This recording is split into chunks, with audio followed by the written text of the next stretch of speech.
శ్రీమాత్రే నమః. వక్రతుండ మహాకాయ కోటి సూర్య సమప్రభ నిర్విఘ్నం కురు మే దేవ సర్వకార్యేషు సర్వదా. మహాగణపతి, గణనాథుడు, వినాయకుడు, విఘ్నపతి అని పేరు కలిగినటువంటి గణపతికి మన భారతీయ జీవితం లోపల ప్రప్రథమమైనటువంటి పూజ ఇవ్వటం జరిగింది. అదేమిటి, చాలామంది పెద్ద పెద్ద దేవతలు ఉన్నారు అని చెప్పేసి అనే భావన కూడా మనకుంది. విష్ణువు ఉన్నాడు, శివుడు ఉన్నాడు, ఇతరమైనటువంటి అనేక రకాల దేవతలు కనపడుతున్నప్పుడు పిల్లవాడైనటువంటి గణపతికి మొదటి పూజ ఎందుకు అనేటటువంటి ప్రశ్న మనకు వస్తుంది. మనం ఏ పూజ చేసినప్పటికీ కూడా మొట్టమొదటి పూజ గణపతి పూజతో ప్రారంభం చేయాలి, వినాయకుడిని అర్చించిన తర్వాతనే ఇతరమైనటువంటి అర్చనలు చేయాలి అనేటటువంటి భావన కూడా మన పూజా విధానంలో కనపడుతుంది. ఇంతకీ గణపతి ఎవరు, ఏంటి, ఈ పూజ ప్రత్యేకత ఏమిటి, ఈ గణపతిని ఎన్ని రకాలుగా మనం అధ్యయనం చేయవచ్చు, ఏ ఏ రూపాలలో గణపతి ఆరాధించబడుతున్నాడు, ప్రపంచం లోపల ఈ గణపతికి ఉన్నటువంటి స్థానం ఏమిటి, ఈ భావనను మనం గమనించాల్సిన అవసరం కనపడుతుంది. అందుకని గణనాథుని యొక్క అంతరంగ ఆవిష్కరణ ఒకసారి మనం చేసుకునే ప్రయత్నం చేద్దాం. అతను మహాకాయుడు అన్నాం, వక్రతుండు అన్నాం.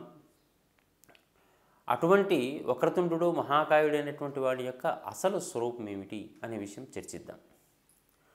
భారతీయమైనటువంటి దైవాలు ఏవైనప్పటికీ కూడా మనకు ఉన్నటువంటిదంతా కూడా ఒక శక్తి స్వరూపాలు. ఈ శక్తికి అనేక రకాల పేర్లు ఉన్నాయి మన దగ్గర. ఆ పేర్లే మనకు విపరీతమైనటువంటి భావనలు కలిగిస్తున్నాయి. శక్తి, శివుడు అనేటటువంటి ఈ పదాలన్నీ వెనక మనకు మ్యాటర్ అండ్ ఎనర్జీ అనేటటువంటి ధోరణి కనపడుతుంది. అయితే అన్నిటి పదార్థముల వెనక శక్తి ఉంది, పదార్థరహితంగా కూడా శక్తే కనపడుతుంది. పదార్థయుతంగా, పదార్థరహితంగా ఉండేటటువంటి శక్తుల లోపల అనేక రకాల శక్తులు మనం గమనించేటట్టయితే మనకు గణపతి అనేటటువంటి విధానము భూమికి ఉండేటటువంటి గురుత్వ ఆకర్షణ శక్తికి సంకేతంగా కనపడుతుంటుంది. గ్రావిటేషనల్ ఫోర్స్ అనే పేరుతో మనం పిలుస్తూ ఉంటాం. ఇది భారతీయమైన దేవతలు చాలా గొప్పగా ఉంటాయండి. శివుడు, అతనికి రూపము మనం వేరు వేరు రూపాల్లో చూపించుకుంటాం. అయినప్పటికీ కూడా శివ ఆరాధన అంతా కూడా లింగాకృతికే ఉంది. సాధారణమైనటువంటి పూజలన్నీ కూడా మిగిలినటువంటి దేవతలకు వాళ్ళ రూపాలకు కనపడితే శివునికి మరి ఇదేమిటి, లింగరూపం ఎందుకు అని చెప్పేసి ఆలోచిస్తే శివునికి ఈ భూమి ఒక ప్రతీకగా మనకు కనపడుతుంది. ఈ భూమి శివునికి ప్రతీక అని అనుకోవడానికి కారణం ఏమిటి అంటే, శివుని నెత్తి మీద చంద్రుడు ఉన్నాడు, భూమికి ఉపగ్రహం చంద్రుడిగా ఉన్నాడు.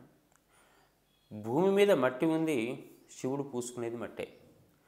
శివుడి నెత్తి మీద గంగ ఉంటుంది, భూమికి పైన 3/2 నీళ్లు కనపడుతూ ఉంటుంటాయి. ఇట్లా మీరు ఏదైనా ఆలోచించుకోండి, చుట్టుపక్కల ఉండేటటువంటి చక్కని పాంచభౌతిక శక్తి అమ్మవారు. భూమి మధ్యలో ఉంటూ భూమి లోపల ఆకర్షణ శక్తిని గట్టిగా కల్పించేటటువంటి గురుత్వ ఆకర్షణ శక్తి శివపార్వతుల కుమారుడైనటువంటి వినాయకుడు. భూమి చుట్టూ ఉండేటటువంటి ఈ ఎలక్ట్రోమాగ్నెటిక్ వేవ్స్, విద్యుత్ అయస్కాంత తరంగాలు ఏవైతే ఉన్నాయో అవన్నీ కూడా మనకు కుమారస్వామి. అందుకే ఈ 4 శక్తులను ఏకీకృతం చేసి మన వాళ్ళు సదాశివ కుటుంబం అని పేరు పెట్టారు. ఈ సదాశివ కుటుంబం లోపల వినాయకునికి ఒకానొక రోజు మొట్టమొదటి తొలి పూజలు చేయడానికి, విఘ్నాలకు ఆధిపత్యం ఇవ్వడానికి పోటీ జరిగింది. పోటీ జరిగినప్పుడు మనకు అన్ని నదుల్లో స్నానం చేసి రమ్మని చెప్పేసి శివుడు ఆజ్ఞాపిస్తే ఈ వినాయకుడు, కుమారస్వామి ఇద్దరు బయలుదేరారు.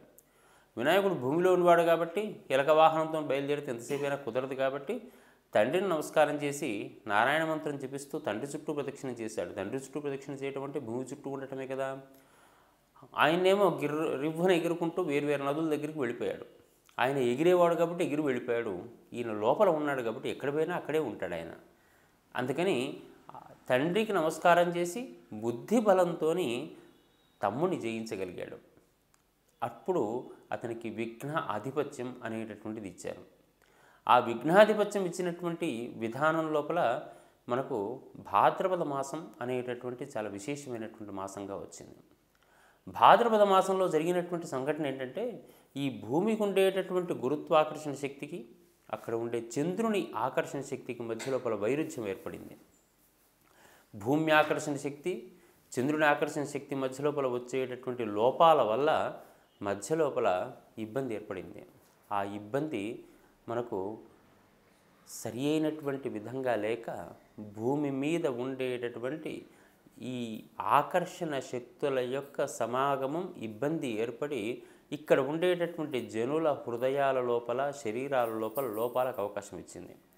అందుకని ఈ లోపాలను అధిగమించేటటువంటి స్థితికి వెళ్ళాలి అనిపించేటటువంటి విధానాన్ని మనం గమనించాలి. ఈ ధోరణిని గురుత్వ ఆకర్షణ శక్తిని మనం గమనించడానికి పనిచేసేటటువంటి అంశంగా మనం చూసుకుంటూ వచ్చాం. చంద్రుని ఆకర్షణ శక్తి, భూమి ఆకర్షణ శక్తి మధ్య లోపల ఏర్పడిన ఘర్షణను మనం అధిగమించాలంటే ఏం చేయాలి అంటే, ఈ గురుత్వాకర్షణ శక్తి భూమికి సమానంగా దగ్గరలో ఉంటుంది కాబట్టి దీన్ని ప్రార్థన చేయాలి అనిపించే భావన ఏర్పరిచారు. ఈ ప్రార్థన ఏ రూపంలో చేయాలి అనుకుంటే, మొదటగా ఈయననే ప్రార్థన చేస్తే ఏ రకమైనటువంటి విఘ్నాలను ఇవ్వకుండా మనకు ఆనందాన్ని, సంతోషాన్ని, సంతృప్తిని ఇస్తాడు అని చెప్పేసాను. ఎందుకు ఈయననే మొదటి ప్రార్థన చేయాలి అంటే, మనకు ఏదైతే ఈ భూమి మీద పట్టుకొని ఉంచేటటువంటి తత్వం ఉందో దాన్ని మొట్టమొదటి నమస్కారం పెట్టుకోవాలి కదా. పట్టుకొని ఉంచేటటువంటి తత్వం కనుక మనకు లేకపోయేటట్టయితే ఈ భూమి తిరిగే వేగానికి మనకు ఈ భూమి మీద ఒకే ఒక్కసారి గిర్రన తిరుగుతూ ఉంటుంటే ఆ వేగానికి మనం పక్క గ్రహాలు కొట్టుకొని మరీ చచ్చిపోతాం. ఒక్క క్షణం గురుత్వాకర్షణ శక్తి లేదు అనుకునేటట్టయితే అంత వేగంగా తిరుగుతుంది భూమి. అటువంటి వేగంలో తిరుగుతున్న భూమితో కూడా ఇన్ని నీళ్లు, ఇంత పాంచభౌతిక శక్తి ఇదంతా ఒక దగ్గర ఆగిపోయి ఉంది అని చెప్పేసి అంటే ఖచ్చితంగా మనము ఈ వినాయకుని యొక్క అర్చన కేవలం మనని ఇక్కడ మొట్టమొదటగా ఉండనిస్తున్నందుకు అని చెప్పేసి భావన ఏర్పరచుకోవాలి. అందువల్ల మనము భూమ్యాకర్షణ శక్తి లేదా గురుత్వాకర్షణ శక్తి అనేటటువంటి గొప్ప ఆకర్షణ శక్తికి మొట్టమొదటి చేసే నమస్కారమే ఈ వినాయక పూజకు సంబంధించినటువంటి మొట్టమొదటి రహస్యం. ఆ విషయాన్ని మనం గమనించేటట్టయితే వినాయక పూజలో ఉండేటటువంటి కథలో కూడా ఇదే విషయాన్ని మనకు చెప్తూ ఉంటుంటారు. శివుడు, పార్వతి మొట్టమొదటిగా పార్వతీదేవి తయారు చేసుకుంటుంది గురుత్వాకర్షణ శక్తిని. కానీ శివునికి అది సరిపడిన సందర్భం లోపల శివుడు మొదటిసారిగా గణపతిని తలకాయ తీసేసినట్టుగా ఉంది. వీళ్ళిద్దరూ కడుపును పుట్టిన సంతానంలాగా లేదు. కడుపును పుట్టిన సంతానం కాకుండా తయారు చేసిన సంతానంలాగా ఉంది. తయారు చేసి ప్రాణం పోసిన సంతానంలాగా ఉంటుంది. కడుపున పుట్టినవాడు కాదు, తయారు చేసినటువంటి వాడు తండ్రిని ఎదిరించే సందర్భం లోపల ఈ ఆకర్షణ శక్తికి తన ఆకర్షణ శక్తికి సరిపోయిన సందర్భం లోపల తీసి పారేసేయగలిగాడు. తర్వాత మళ్ళీ పాంచభౌతిక శక్తికి సంకేతమైనటువంటి పార్వతి మళ్ళీ చేసినటువంటి పని ఏమిటి అంటే, శివుడు తాను వస్తూ తీసుకొచ్చినటువంటి శాపవశాత్తు తెచ్చినటువంటి గజాసురుడు అని ఎందుకు తీసుకున్నారంటే, భూమి మీద కనిపించేటటువంటి పెద్దదైనటువంటి జంతువు మనకు గజమే, బాగా బరువు మోస్తుందని అర్థం. అదిగాక అష్టదిగ్గజాలు భూమిని మోస్తున్నాయని చెప్పేసి మనకు పేరు. ఐరావత, పుండరీక, వామన, కుముద, అంజన, పుష్పదంత, సార్వభౌమ, సుప్రతీక అనేటటువంటి 8 గజాలు ఈ భూమిని మోస్తున్నాయని మన పురాణ భావన ఉంది. కాబట్టి ఈ గజము అనేటటువంటిది మనకు పట్టుకుంటుంది, బలంగా లాగి పెడుతుంది అనేటటువంటి భావనతోనే ఉన్నటువంటి ఒక దంతాన్ని తీసేశారు. రెండో దంతం ఒకటే పెట్టారు. ఎందుకంటే భూమికి మధ్యలో ఉండేటటువంటి ఒకే ఒక వ్యాసార్థం అనేటటువంటిది ఒకటే ఉంటుంది కాబట్టి ఒకటి తీసేసి ఒకటే ఉంచడం జరిగింది. తిరిగేటటువంటి భూమి యొక్క లక్షణం అంతా కూడా ఒక రకమైనటువంటి ఏ ఆకర్షణ శక్తి అయినప్పటికీ కూడా శక్తి తిరిగేటటువంటిది గమనము ఒక వరుసలో ఉండదు కాబట్టి తొండము ఒక వరుసలో పెట్టకుండా వక్రతుండంగా పెట్టుకోవడం జరిగింది. ఆకాశం నుంచి మనకు వచ్చేటటువంటి ఎనర్జీ కూడా ఒక సర్పిలాకృతంలో వస్తూ ఉంటుంది. ఆ సర్పిలాకృతిని చెప్పడం కోసం వక్రతుండంగా మనం సూచన చేసుకోవడం జరిగింది. అటువంటి ఎనర్జీని మళ్ళొకసారి దీంట్లో ప్రకృతి శక్తి అయినటువంటి పార్వతీదేవి, భూమి అయినటువంటి శివుడు రెండూ కలిపి దాంట్లో స్థాపితం చేసినప్పటి నుంచి ఈ ప్రకృతి ఏర్పడటానికి ఇది దోహదం అయిపోయింది. పాంచభౌతిక శక్తి అట్లాగే పదార్థ శక్తి అయినటువంటి శివపార్వతుల సంగమము ఈ గురుత్వాకర్షణ శక్తి సరైన విధంగా ఏర్పడటానికి కారణమైంది కాబట్టి ఈ విశేషాన్ని మనం గమనించాల్సిన అవసరం ఏర్పడుతూ ఉంటుంది. అందువల్ల వినాయక చవితి వెనక ఉండేటటువంటి రహస్యంలో వినాయక పూజ చేసే సందర్భంలో అందున భాద్రపద మాసంలో చేసే సందర్భంలో భూమికి మనం అతి సన్నిహితంగా ఉండాలి. అందుకే మట్టి ప్రతిమలు తీసుకుంటున్నాం. మట్టితో దగ్గరగా ఉండాలి, మట్టితో సహవాసం చేయాలి. ఆ రోజు మట్టితోని 9 రోజుల పాటు పూజ చేసుకోవాలి. ఆ తర్వాత దాన్ని నీళ్ళలో కలిపి మళ్ళీ భూమిని భూమిగానే మార్చేసేయాలి. అంతేకాకుండా ఈ 9-10 రోజుల పాటు మన మనసు లోపల, శరీరం లోపల వచ్చే కదలికలను తగ్గించుకోవడం కోసం అరోమా థెరపీలాగా పనిచేయడానికి ఆ భూమి మీద పెరిగినటువంటి ఆకులతో సహజీవనం చేయాలి. శరీరంలో వచ్చే మార్పులు తగ్గించుకోవడం కోసం, వేరు రకాల అనారోగ్యాలు రాకుండా ఉండటం కోసం ఔషధ విలువలు కలిగినటువంటి 21 రకాల పత్రులతో మనం పూజలు చేయాల్సిన అవసరం ఉంటుంది. అది ఒక రకమైనటువంటి థెరపీ. భారతీయుల వైజ్ఞానిక విధానానికి అది ఒక ప్రతీక. ఆ తర్వాత ఇంకా మనం కనుక ఆలోచన చేసేటట్టయితే ఆ 9 రోజుల పాటు చేసేటటువంటి మానసిక, భౌతిక పూజలు ఇవన్నిటి సారమంతా కూడా ఈ భూమి మీద ఉండేటటువంటి ఆకర్షణ శక్తికి మనం సాగిలపడి నమస్కారం చేయటమే.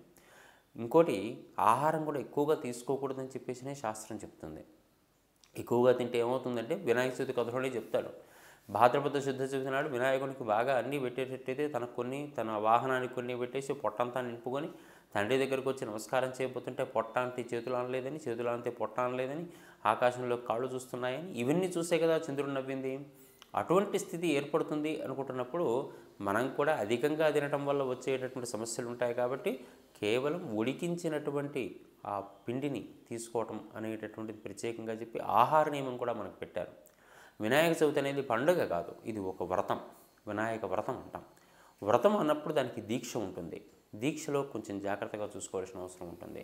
అదే కాకుండా పండగ అంటే కాస్త తిని తాగి కాస్త ఆనందంగా గడిపే అవకాశం ఉంటుంది. ఈ వ్రతం అన్నప్పుడు దానికి మడి, ఆచారం, పవిత్రత, దగ్గరతనం, నిరంతరము దాన్ని స్మరించడం, ఇటువంటి భావనలు ఉంటుంటాయి. కాబట్టి వినాయక వ్రతం నాడు ఆ వక్రతుండుని నిరంతరం స్మరించడం, ఏ పూజ చేసినప్పటికీ కూడా మొట్టమొదటిగా విఘ్నాలు రాకుండా ఆయన నమస్కారం చేయడం అనేటటువంటిది భారతీయ జీవనంలో భాగంగా మారిపోయినాయి. ఏ సమస్య ఉన్నప్పటికీ కూడా ఆ శక్తిని నమస్కరించేటట్టయితే గురుత్వమైనటువంటి శక్తి, అన్నిటికన్నా గొప్ప శక్తి. కాబట్టి ఆ శక్తికి నమస్కారం చేసిన తర్వాత మనకు కానిదేముంది? ఆ నమస్కారమే మనం 1 కాదు 10 సార్లు చేసుకుందాం. ఈ వినాయక చవితి నుంచి మనము ఆనందంగా శక్తి వినాయకునికి నమస్కారం చేద్దాం. స్వస్తి.